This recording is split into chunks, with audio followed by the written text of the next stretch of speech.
Da mein Video zu Manuelas Frage so gut angekommen ist, möchte ich in diesem Video einen weiteren Grund, warum Vögel nicht mehr den Käfig verlassen, thematisieren. Denn leider gibt es 4 gesundheitliche Gründe, weshalb Vögel nicht oder nicht mehr fliegen können. Der schlimmste von allen ist von Menschenhand gemacht: das Stutzen der Flügel. In Deutschland und in der Schweiz ist das Flügelstutzen laut Tierschutzgesetz verboten. Und auch in Österreich ist das Stutzen der Federn, um eine Flugunfähigkeit zu erreichen, verboten. Es ist zu erwarten, dass es auf EU-Ebene weit strengere Regeln geben wird, denn die Vogelschutzrichtlinie sieht Maßnahmen vor, um Bestände von gefährdeten Vogelarten zu erhalten oder wiederherzustellen. Allerdings gibt es in einigen Ländern weiterhin Ausnahmen für Zoovögel, um ein Entkommen aus dem Gehege zu verhindern. Die schönen grünen Sittiche, die in den 60er Jahren aus einem Kölner Zoo entflogen sind und seit 2 Jahren schon meine Vogelfutterstellen besuchen, sind ja der lebende Beweis dafür, wie entflohene Vögel einen neuen Lebensraum erobern können. Denn obwohl die kleinen Alexandra- und Halsbandsittiche im Winter mit ihrem hellen Grün sehr auffällig sind und aus Asien stammen, fühlen sie sich bei uns pudelwohl und haben sich durchgesetzt, während unsere Zugvögel in wärmere Gefilde fliehen. Aber zurück zum weniger angenehmen Thema des Flügelstutzens. In vielen anderen Ländern wird das zum Teil noch praktiziert. Als ich vor Jahren in Florenz war, habe ich das selbst gesehen. Auf dem Markt gab es nämlich einen Straßenkünstler, der verschiedenen Wellensittichen die Flügel gekürzt hatte, sodass sie nicht wegfliegen konnten. Damals, ich war noch ein Teenager, fand ich es süß, wie die Vögel auf der Erde herumwuselten. Heute weiß ich, dass Flügelstutzen mit einer der schlimmsten Tierquälereien ist, denn wir berauben den Vögeln die Möglichkeit, ihr elementarstes Bedürfnis zu stillen: das Fliegen. In England ist das Kupieren, also Kürzen der Schwungfedern, grundsätzlich erlaubt, in Belgien und Frankreich nur unter Auflagen, und in den USA ist es wohl weit verbreitet, wie diese Anleitung auf YouTube und die Kommentare dazu offenbaren. Ihr solltet das wirklich nie nachmachen, denn die Vögel sind auf immer verstümmelt. Klar, bei der Mauser wachsen die Federn wieder nach, aber wenn ihr den Knochen und die Flügelmuskulatur schädigt, wie in diesem Video, verursacht ihr den Wellensittichen nicht nur furchtbare Schmerzen, ihr beraubt sie auch dauerhaft der Fähigkeit zu fliegen. Das wäre in etwa so, wie wenn jemand euch für immer die Beine brechen würde und ihr nie wieder laufen könntet. Doch genug über schockierende Praktiken von vermeintlichen Vogelfreunden. Kommen wir zu den gesundheitlichen Gründen für eine Flugunfähigkeit, denn es gibt noch 3 weitere Gründe, von denen einer leider auch wieder mit uns Menschen zu tun hat. Das Übergewicht. Denn auch gut gemeinte Tierliebe kann schlimme Folgen haben. Hunde- und Katzenhalter haben mit ähnlichen Problemen zu kämpfen. Genauso wie Menschen mit Übergewicht bekommen auch die lieben Vierbeiner bei zu viel Gewicht Probleme mit ihrer Beweglichkeit. Den Vögeln geht es da nicht anders. Je mehr Gewicht sie in die Luft tragen müssen, umso schlechter können sie fliegen und stürzen leider auch häufiger ab. Besonders die Standard- und Halbstandardsittiche mit ihrem generell schon höheren Gewicht neigen dazu, zu viel Nahrung zu sich zu nehmen und leiden häufiger unter Übergewicht als die Hansibubis. Außerdem habe ich beobachtet, dass Hennen, die von ihrem Partnervogel gefüttert werden, auch häufig mehr auf die Waage bringen. Generell ist es mir lieber, wenn die Vögel eher am hinteren Ende der Skala sitzen. Hier übrigens noch einmal eine Übersicht zum Idealgewicht. Und auch mein Tierarzt bestätigt diese Sicht. Denn wenn die Vögel zu dünn sind und zu wenig Fettreserven haben, überstehen sie eine Krankheit häufig schlechter. Die meisten Krankheiten gehen mit einem Gewichtsverlust einher. Außerdem haben die Vögel einen sehr schnellen Stoffwechsel, deswegen setzt die Tiere nicht auf Diät. Allerdings führt Übergewicht schnell zu Problemen beim Fliegen. Meistens könnt ihr das auch hören, wenn im wahrsten Sinne des Wortes ein Brummer zum Flug ansetzt. Natürlich ist es deutlich anstrengender, mit Übergewicht zu fliegen, und viele übergewichtige Vögel werden das Fliegen vermeiden. Das kann dann natürlich dazu führen, dass die Wellensittiche lieber im Käfig bleiben, denn dort sind die Strecken kurz und sie können sich auch kletternd fortbewegen.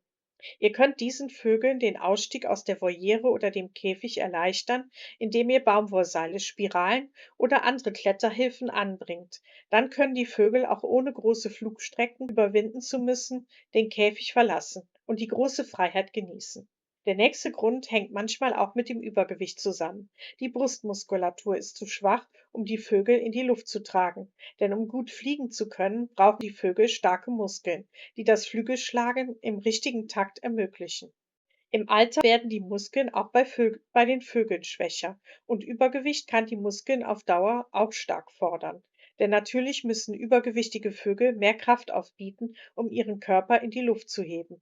Auch Krankheiten, die die Lunge schädigen, wie Aspergillose, ein Pilzgeflecht in der Lunge, können die Flugfähigkeit einschränken. Und natürlich Arthrose in den Flügeln spielt bei älteren Wellensittichen eine Rolle. Sind die Knochen in den Flügeln nicht mehr so stabil oder entzündet, haben die Vögel Schmerzen beim Fliegen und werden es, wenn es geht, vermeiden. Deshalb solltet ihr euren Senioren möglichst niedrige Anflugplätze im Freiflugzimmer anbieten und das Vogelzimmer seniorengerecht gestalten. Wahrscheinlich werde ich noch ein Video zur Gestaltung des Freiflugzimmers für Senioren und Handicap-Valleys machen, denn ich habe mir ein ziemlich gutes Buch dazu besorgt. Mein leider verstorbener Hahn Maya hatte nämlich Spreizbeine und brauchte in späteren Jahren etwas mehr Unterstützung.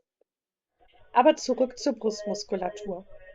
Die ist nämlich sehr wichtig, damit die Vögel überhaupt lernen zu fliegen. Wir hatten nämlich bei uns einen Wellensittich, der tatsächlich nicht gelernt hat zu fliegen. Der Züchter muss den Vogel in einem so kleinen Käfig gehalten haben, dass der Wellensittich keine Möglichkeit hatte, seine Brustmuskeln richtig zu entwickeln. Wir dachten zuerst, der Vogel sei krank und zogen natürlich den Tierarzt zu Rate.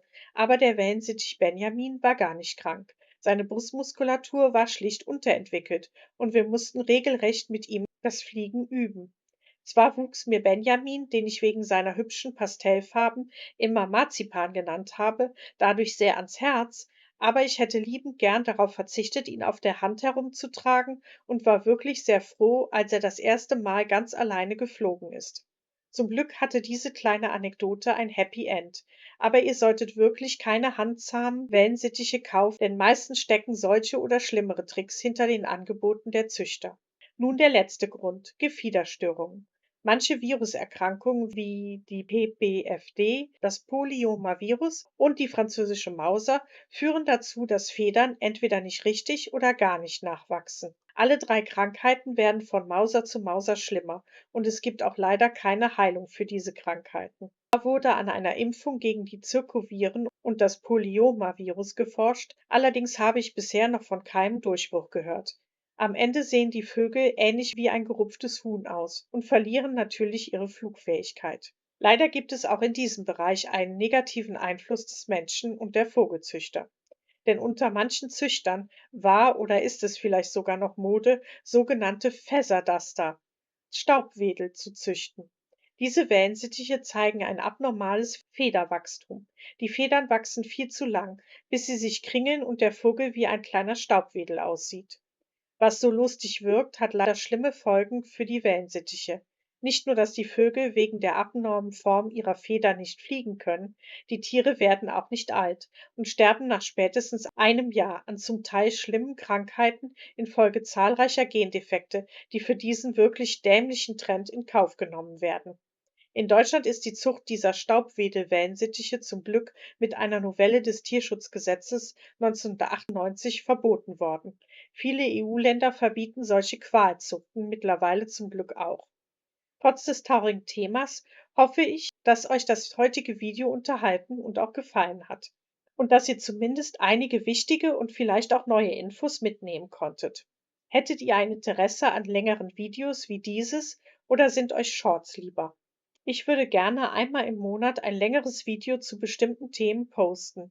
Themen gibt es ja genug. Geplant sind in naher Zukunft das Thema Barrierefreiheit im Vogelzimmer für Senioren und gehandicapte Wellensittiche, weil ich selbst auch schon einige Erfahrungen mit flugunfähigen Vögeln gesammelt habe.